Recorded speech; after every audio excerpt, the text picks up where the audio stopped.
Alright guys, we're on site with Pond Tour 2020. It's 7:15 p.m. Central Standard Time. We're going to give this little quarter-acre pond here, we're going to give it about a 20 to 30 minute fishing, and we're going to see what we come up with. So stay tuned. Pond Tour 2020, video 1, coming at you.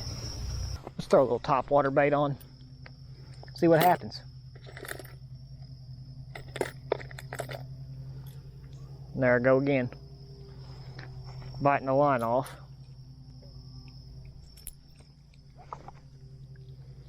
You guys let me know in the comments, does everybody bite the line off or do they use their nippers? I'm curious because I got nippers and pliers and I use them to take hooks out, but I've not once used them to cut fishing line. I just bite them off. Everybody says, oh, shouldn't do that. That ain't good for your teeth. Remember mom running around every time you fish when you was a kid? Don't bite that fishing line, you break your teeth. Well, I just want to let my mom know that I've never broke a tooth biting fishing line. Now it'll probably happen. Moms are usually right. See what we do with this top water, this buzz bait. I'm expecting not a whole lot, but it's supper time for a bass right now, so we may get lucky. Wow, look at that. I love watching them blow up. There ain't nothing better than running a chatterbait across the top of the water and a big old bass blows up on it. I mean, we ain't had that happen yet, but I've seen it happen. I have witnessed it. At least twice in my life.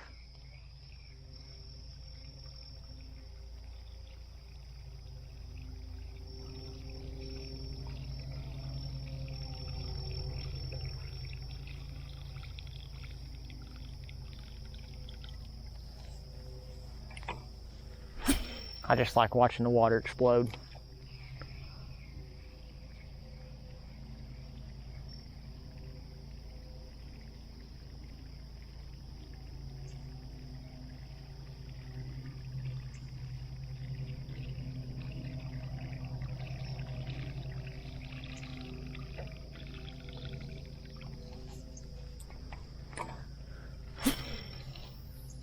Man, I love this reel.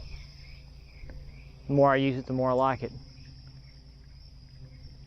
Never have tried to, this is my first lose reel in my life. I've always run Abu Garcias, I've run Shimano's. There we go. Top water action, baby. Oh, there you go. And that right there is what we call a self-releasing bass. And when they're that small, I can't say I'm too sad about it being self-releasing. And we're gonna slow this down just a hair and see what happens.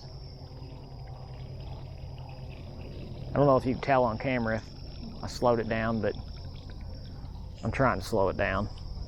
I believe this smock too is 6:3 to 1. I think that's the gear ratio. And I literally just bought it to shoot these Pond Tour videos with because it's just so much easier than packing around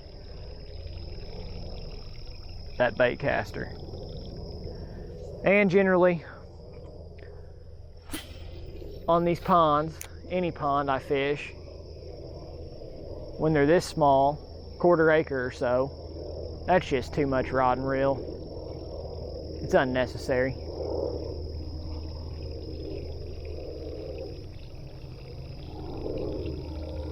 Still effective, but unnecessary. That was a decent fish there. I lost it because it didn't set the hook good. That's what happens when you fish a big heavy rod and a bait caster and you get used to those buttery smooth flick your wrist hook sets and you switch to something light on a spinning setup. You screw up fish like that. if you don't practice.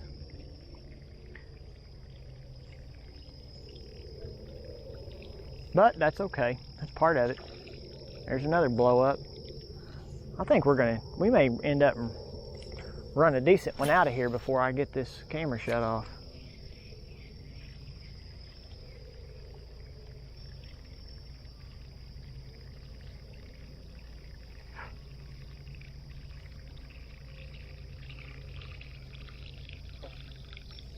It's going to come out of the most unsuspecting place too.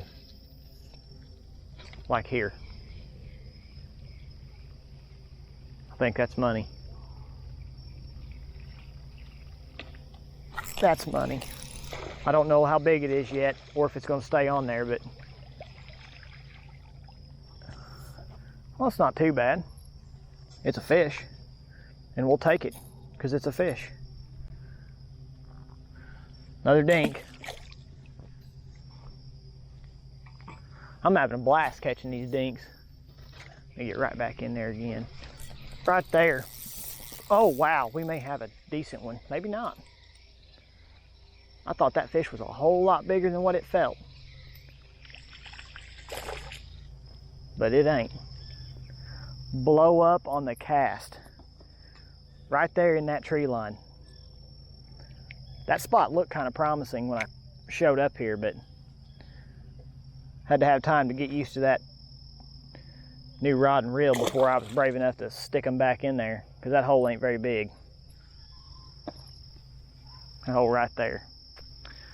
That's where I want to be.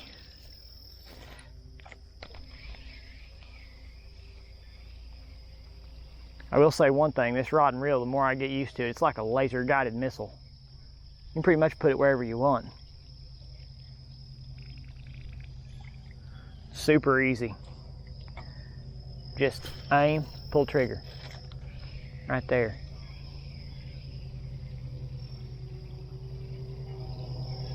I'm trying not to let that chatterbait sink.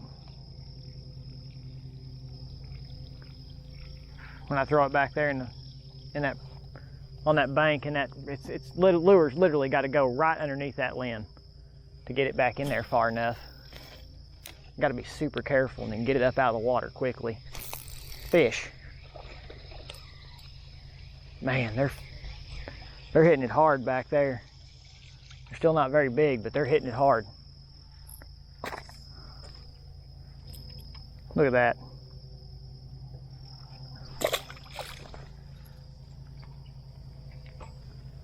I may have got here just a little too early. Right there, same spot. Man, there's a bed of them in there. They still ain't very big, but there's quite a few of them in there. I think they may be getting bigger. Maybe not. They all about the same size. They're gonna eat the skirt plumb off this bait. It's bound to happen. This is a Strike King.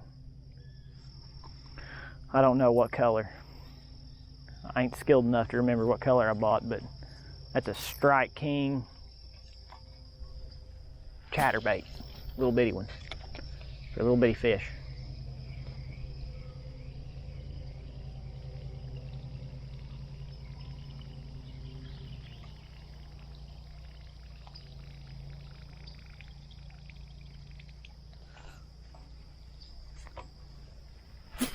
Oh no. Oh yeah. Let me at it. I panic throttled that one.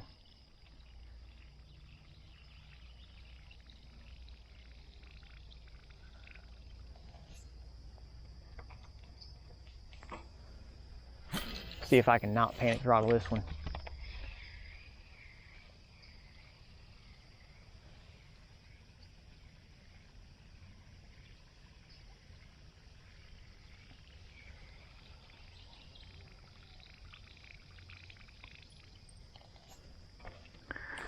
Come on, try here. Right there. Laser guided missile.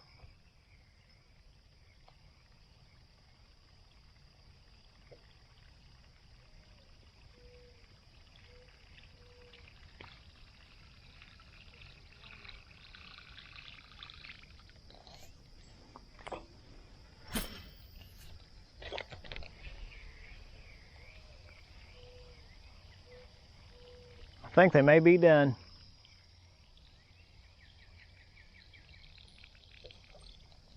No.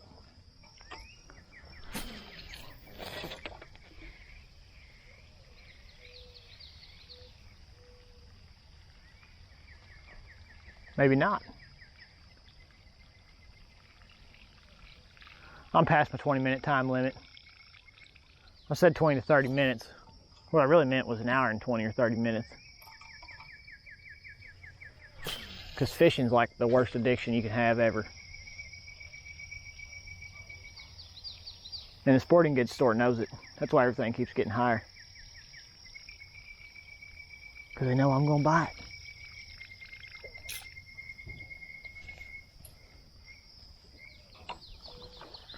Oh, look at that.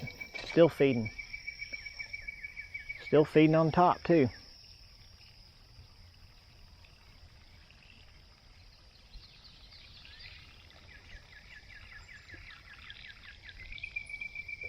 I think I'm about to call her quits.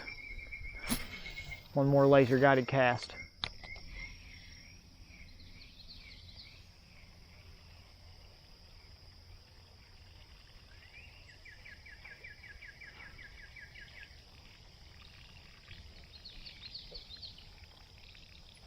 Wonder how many times I said laser guided in this video. At least 20. This rod is that impressive though, and reel. This rod and reel is really impressive.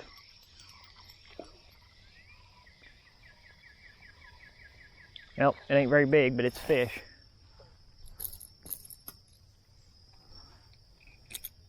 And I'll take it. All right, I just took my chest strap off. We're gonna close it out with that one, guys. This is the first video for Pond Tour 2020. As you can see back here, we got this little 1/4 acre pond-ish. I'm not real good on acreage, but I'm guessing that's about a 1/4 acre pond. Caught a few fish. Hopefully it was entertaining. Hit the like, subscribe if you like these videos. There's gonna be a lot more to come in the future. And thanks for tuning in. We'll catch you later.